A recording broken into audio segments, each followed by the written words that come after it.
তারপর হার্ডওয়্যারের জন্য বেসিকের জন্য সব সেইভাবেই শেখানো হচ্ছে। প্রত্যেকের অ্যাডভান্স পর্যায়ে তোমাদের কি মনে হচ্ছে, মানে টিচারদের যে শেখানোর টেকনিক দেখে তোমার কি মনে হচ্ছে যে এখানে সেই নলেজ রয়েছে শেখানোর মতো?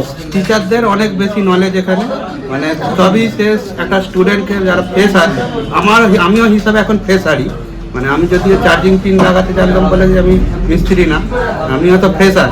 আমি যখন বুঝতে পারছি যে কোনো স্টুডেন্ট বুঝতে পারবে সেই ব্যাপারটা। চলো, থ্যাংক ইউ। আচ্ছা, অলওভার তাহলে সবাই রিভিউ নেওয়া কমপ্লিট। একটা জাস্ট কথা হবে, একটাই ওয়ার্ড হবে।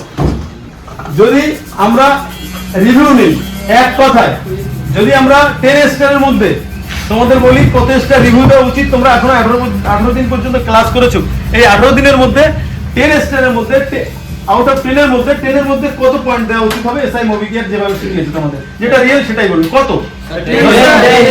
10 এর মধ্যে 10। Thank you. আমরা স্টুডেন্টদের